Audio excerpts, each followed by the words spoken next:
welcome to another episode of my Top Drift Prep. Today, on this episode, we're gonna install my new fuel rail from Drift Motion. Let me open that really quick. Bam! So I'm gonna install this today, along with my injectors. I might put the turbo side on today. We'll see how it goes, but actually, I might as well, because the only thing I need a wire on this side is pretty much my crank sensor.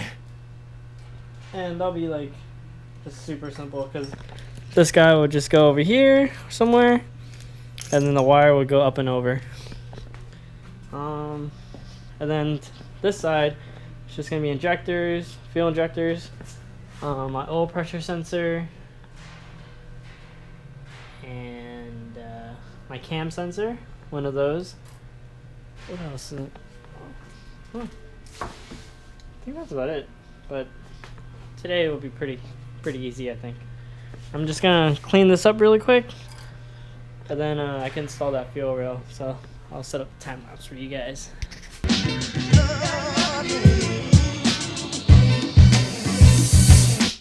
Alright guys, just cleaned off part of the lower intake manifold. Got my little 14 mil adapters in here. So since I'm running the aftermarket fuel rail and my injectors are 14 mil, I need like a little adapter spacer that makes like the diameter a little smaller for the 14 mil injectors. So these guys will go right through there. But first you got to put some lube on this guy, just so when it goes into the little seat, it doesn't like tear or kind of deform the O-ring, because if that's the case, then your injector will leak everywhere. So you want to make sure you lube it on the bottom side and the top side where it goes to the fuel rail, like in here. So I'm gonna do that now. Alright guys, so fuel rail's almost on, but check out these little billet aluminum brackets Drift Motion has. It's pretty sweet. So it's like super attention to detail right there. I kind of like it. But yeah, I'm about to put these on just so this guy's all stabilized, or this guy could be stabilized. Sorry. Yeah. But yeah, I don't know, it just caught my eye. This is really nice. Good job, Drift Motion. Alright people, got the fuel rail on. Bam. That looks really cool. I really like how that looks. Drift Motion. So fuel rail's on. 1000cc Delphi injectors are on. It's an old setup, but it'll work for now. That's all I could afford. Next up is pretty much bolting up this guy and my oil feed, or my turbo oil feed one. So this guy goes over here like so, and then this guy would go right here like so. So I'm gonna get that started, and then I could probably put the turbo manifold on, and I just gotta clean up like a little bit of the oil line right here, just to make sure like it's not leaking anywhere weird. So gotta do that. It shouldn't be leaking because it just came off of Ola's car, so we'll see. And then I can bolt that guy up. After I bolt up the turbo, my my engine harness clips just came in yesterday. So these guys from Wiring Specialties. So I'm gonna maybe get that started tonight also. Yeah, this is looking really cool.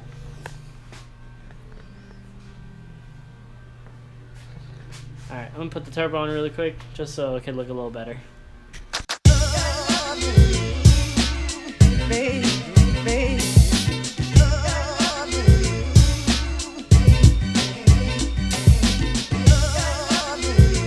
Alright guys, got the turbo manifold on, got my oil fittings on. So So next is to bolt up the turbo to that guy. So I think after that, I could probably do, yeah, I'm gonna bolt up the turbo, then I'm gonna start looking at the wiring and see, to see what else I'm missing for connectors wise, you know. So, yeah, I'm gonna get started on that. Should be cool. I'm excited to run the Garrett turbo off of Ola's car.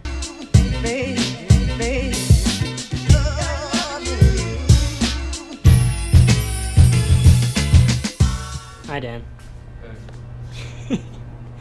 Okay, so the turbo return line to the oil pan is a little long, and it's kind of sitting at like a kink. So I'm just gonna shorten this guy a little bit and show you guys how we do it here at Rad. So I need to put this guy in here.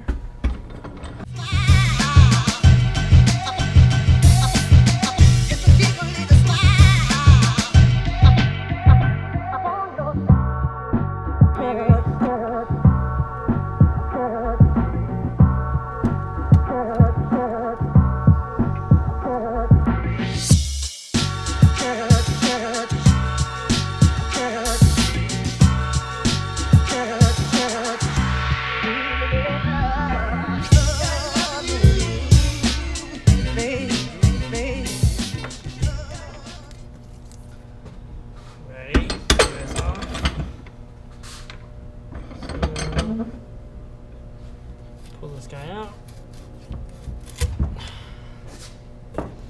Bam. It's pulled out. Just wipe this clean a little. This one looked kind of messed up, so I'm gonna see how it goes back on. Yeah, I could still use this guy, so I'll be good. Just gotta be careful. Alright.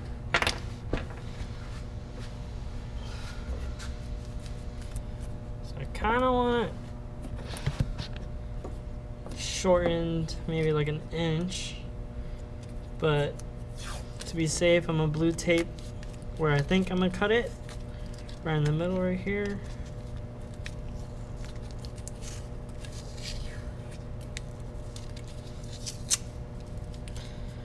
Then we take this guy and go back to the motor and kind of line up and see where, like exactly where I want it, just so like I don't cut it like not enough, or if I cut it too much I'm screwed. So it's always good to just double check everything. So just gotta put this guy back on here. Twist this dude on.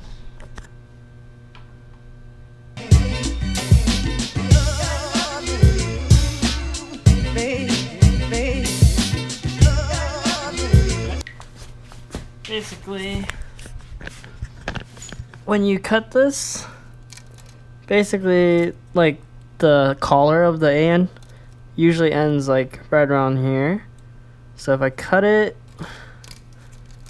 just to be safe, if I cut it right over here,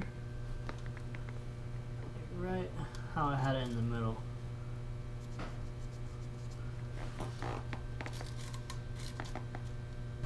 That would work out a lot better. So I'm gonna take off this line, make sure that mark didn't move, and then we're gonna go cut it over by the line table, just where we're at. Boom, boom, boom, boom. And then I'm gonna ask Dan if I could just buy some heat sleeving off of him. Like the log manifold is kind of far, like this line sits pretty far away from the log manifold.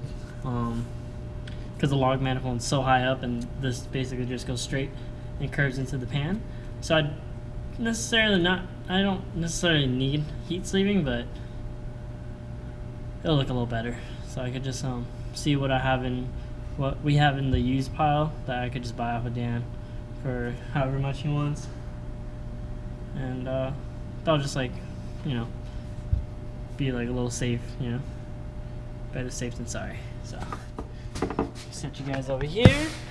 I'm not sure you can see maybe. Let me get my safety glasses.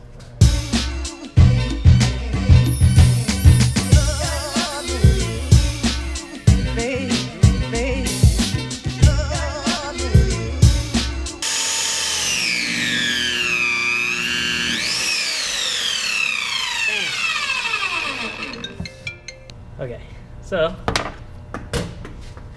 that was an easy cut, wasn't it? So now I just take off this blue tape, set up the collar back on this guy, and basically feed this guy back on there.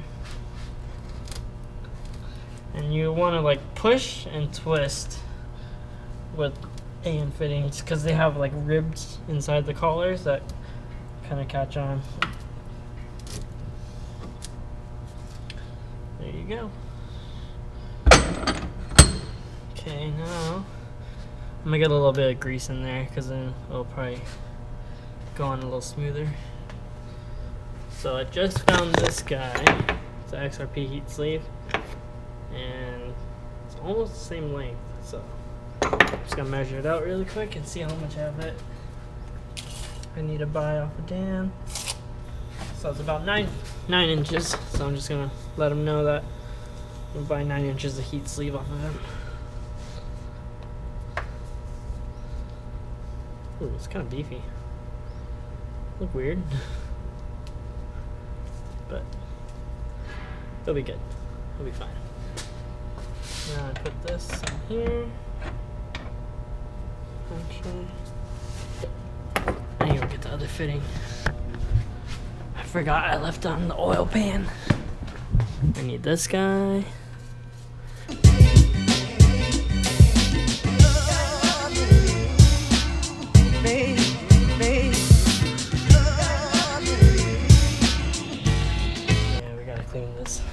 I gotta shoot brake clean through this and then air it out with the air hose.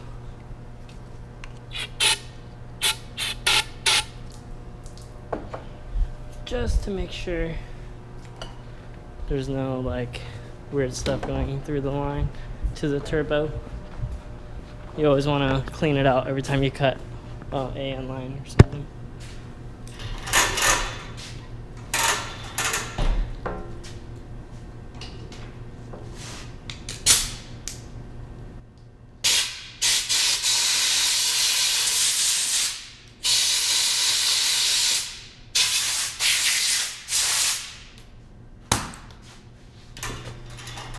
So guys, so today I'm just staying back for a little bit tonight, but I'm gonna start planning out my engine harness. There's a wire loom right there, got extra wire, my connectors, my printout of what my plan is. Yeah, I'm just gonna start laying out the engine harness to, like, locations where it'll be needed. So, like, I'll take off this cover. Cool. I will lay coil pack wiring down here, injector wiring, so on and so on. So I'll set up a time lapse, and yeah, you guys can check it out.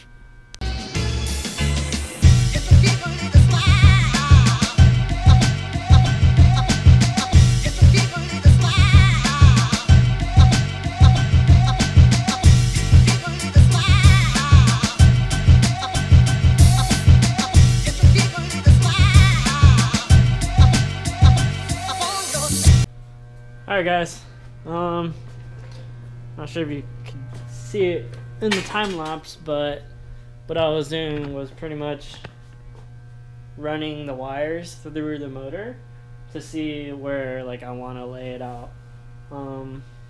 Pretty much I got my wideband wiring right here. Coils are gonna run down the cam covers. I got my engine grounds to the block or to the head. Got my cam sensor right here. I just need to shorten that. Fuel injector wiring, TPS wiring, intake air temp wiring. Let's say oil pressure wiring, oil temp wiring, fuel pressure wiring, and that's all gonna run down here. Got my oil pressure gauge right, or oil pressure sensor right here, and then I'm gonna have a fuel pressure sensor right here. Oil temp, I'm not sure what I want to do that one yet, but I'm just gonna have it wired up just in case. I have my crank sensor wiring going across the head, just like how the stock TJ is. That goes to this guy right here, so I just gotta shorten down this wire and connect it. I got my coolant temp wiring to this guy right here, and that's honestly pretty much it. I ordered my boost solenoid, and it should come in on Friday, so I just gotta double check one of the outputs or one of the pins on the ECU just to verify where that boost solenoid signal would go, because a boost solenoid just needs 12 volt power to it, and the second wire, it's a 2-wire boost solenoid, so one goes to 12 volt and one goes to a certain pin on the ECU. So I just got to double check and kind of do some research to make sure I put it to the correct pin. Yeah, I don't know, this is like a lot like simpler than I thought. I thought it would kind of be a little hectic, but it's not too bad. This engine harness is going to be very, very basic. Tomorrow's plan is just to kind of split up some wires, because I only have so many sensor grounds and 5 volts for my temp sensors and pressure sensors.